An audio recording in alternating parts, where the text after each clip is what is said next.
क्या आपने कभी सोचा है आखिर रुद्राष्टकम केवल एक स्तोत्र है या फिर यह मानव चेतना को जगाने वाला कोई दिव्य विज्ञान? क्या कारण है कि जब कोई मनुष्य पूरे भक्ति और भाव से भगवान शिव के रुद्राष्टकम को पढ़ता है तो उसके भीतर कुछ न कुछ बदलने लगता है?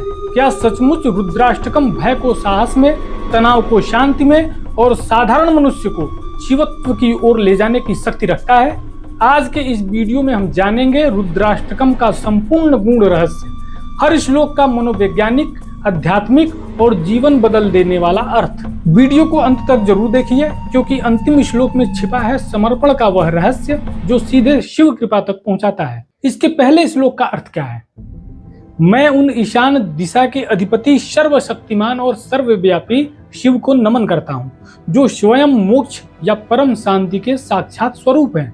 वे किसी सीमा में बंधे हुए नहीं हैं बल्कि वेदों के उद्गम और स्वयं परब्रह्म है, ब्रह्म वेदम स्वरूपम है। उनका वास्तविक स्वरूप भौतिक माया के सत्व, रज और तम, इन तीनों गुणों से पूरी तरह मुक्त है। वे एक ऐसी अद्वैत चेतना है जहाँ कोई भेद या द्वंद्व नहीं बसता। जीवन की सबसे बड़ी विडंबना हमारी अनंत इच्छाएं हैं, लेकिन शिव पूर्णतः इच्छा रहित हैं, निरीहम हैं, जो आकाश को ही अपने वस्त्र की तरह धारण करते हैं। वे वास्तव में ज्ञान और चेतना का वह अनंत आकाश हैं जिसमें हमारे मन की सारी संकीर्णताएं, तनाव और सीमाएं विलीन हो जाती हैं।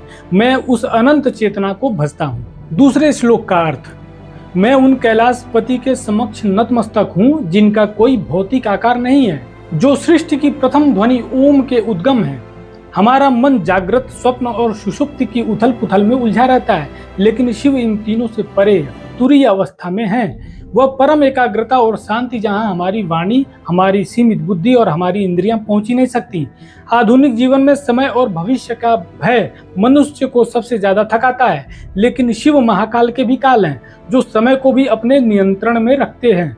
दुष्ट प्रवृत्तियां और अज्ञान के लिए वे अत्यंत भयंकर अवश्य हैं, फिर भी वे गुणों के अनंत भंडार, अनंत दयालु और जीवन के इस जटिल भवसागर जहां इंसान संघर्षों में डूबता उतरता रहता है, उससे पार लगाने वाले एकमात्र आधार हैं। तीसरे श्लोक का अर्थ, यह श्लोक एक आदर्श और संतुलित व्यक्तित्व का सबसे गहरा मनोवैज्ञानिक चित्र उकेरता है। शिव का स्वरूप हिमालय की बर्फ के समान अत्यंत श्वेत, शीतल और असीम गहराई लिए हुए है, फिर भी उनके भीतर करोड़ों कामदेवों के समान अद्भुत आकर्षण और कांति समाहित है। उनके मस्तक पर निर्मल और सुंदर गंगा की लहरें निरंतर उछल रही हैं, जो स्पष्ट और पवित्र विचारों के अविरल प्रवाह का प्रतीक हैं। उनके भाल पर चमकता हुआ द्वितीया का बाल चंद्रमा मन की परम शीतलता और शांति को दर्शाता है, जबकि उनके गले में लिपटे हुए भयंकर सर्प इस बात का प्रतीक है कि जीवन में आने वाले भयंकर खतरों, विषैले रोगों और अत्यंत कठिन परिस्थितियों को भी उन्होंने पूरी तरह अपने नियंत्रण में रखा है,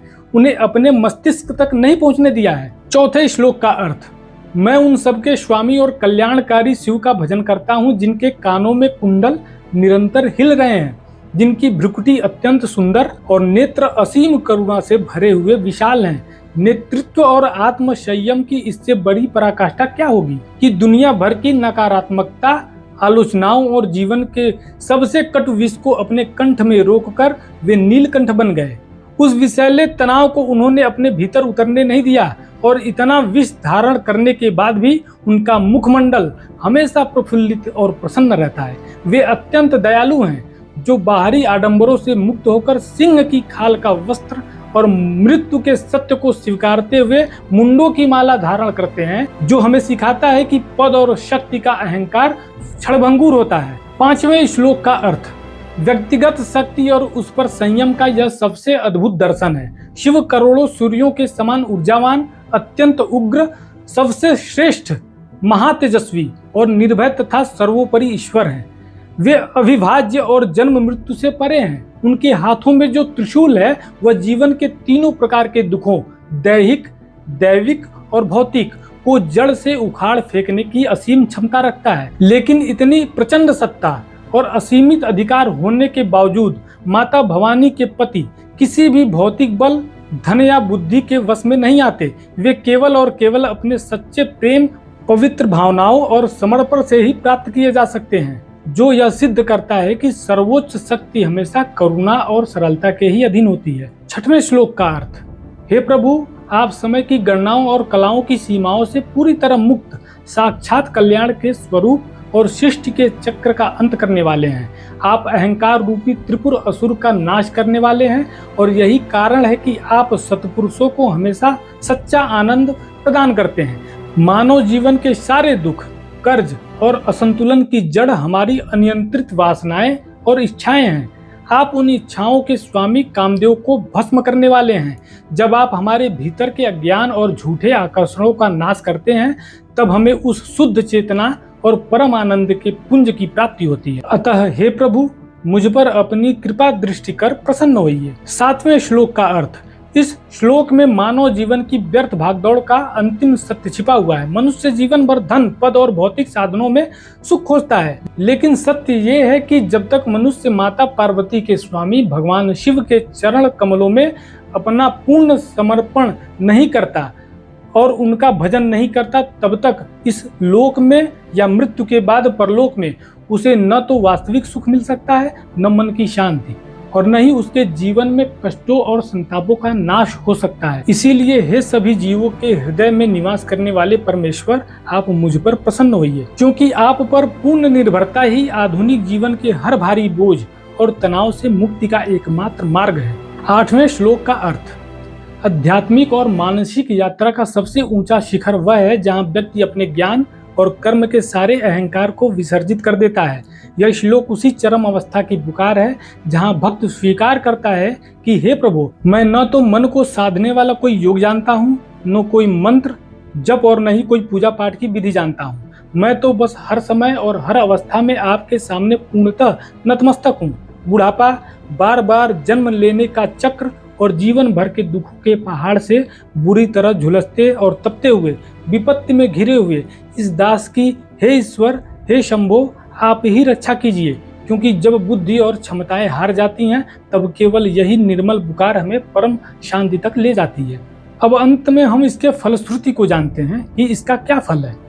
भगवान शिव को प्रसन्न करने के लिए गोस्वामी तुलसीदास जी द्वारा लिखे गए और लोमश ऋषि द्वारा गाए गए इस रुद्राष्टकम का जो मनुष्य पूरी भक्ति और श्रद्धा के साथ पाठ करता है, उस पर भगवान शिव हमेशा प्रसन्न रहते हैं और अपनी कृपा बनाए रखते हैं। सरल शब्दों में कहें तो जो भी व्यक्ति सच्चे मन से रुद्राष्टकम का पाठ करता या गाता है, भोलेनाथ उससे प्रसन्न हो जाते हैं। साथियों, रुद्राष्टकम केवल शब्दों का संग्रह नहीं है, यह आत्मा को जगाने वाला मंत्र है, यह मन को स्थिर करने वाला विज्ञान है, यह जीवन के अंधकार में प्रकाश दिखाने वाला दिव्य मार्ग है। जब मन अशांत हो, जब अपनों से पीड़ा मिले, जब परिस्थितियां आपके धैर्य की परीक्षा लेने लगे, जब भविष्य का भय भीतर बेचैनी पैदा करे, तब याद रखिए, महादेव केवल कैलाश पर ही नहीं विराजते।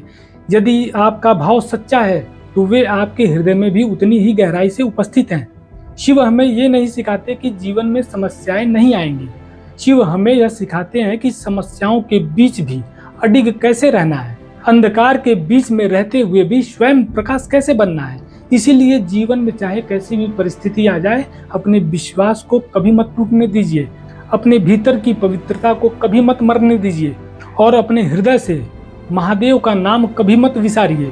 अगर आज का ये वीडियो आपके हृदय की गहराइयों में उतरा हो, अगर आज आपने केवल रुद्राष्टकम नहीं बल्कि शिवत्व को महसूस किया हो, तो इस वीडियो को अपने उन प्रियजनों तक अवश्य पहुंचाएं जिन्हें इस समय शक्ति, शांति और आशा की आवश्यकता है। चैनल सात्विक संवाद ऑफिशियल को सब्सक्राइब जरूर करें, क्योंकि यहाँ केवल ज्ञान नहीं, आत्मा को जागृत करने वाली यात्रा होती है। अंत में बस एक ही प्रार्थना करूंगा, हे भोलेनाथ, हे महाकाल, हमारे भीतर से अहंकार मिटा दीजिए, भय को मिटा दीजिए, मोह को मिटा दीजिए और हमें इतना सामर्थ्य दीजिए कि हम हर परिस्थिति में सत्य, धैर्य और भक्ति के मार्ग पर अडिग रह सकें। हर हर महादेव। ओम नमः शिवाय।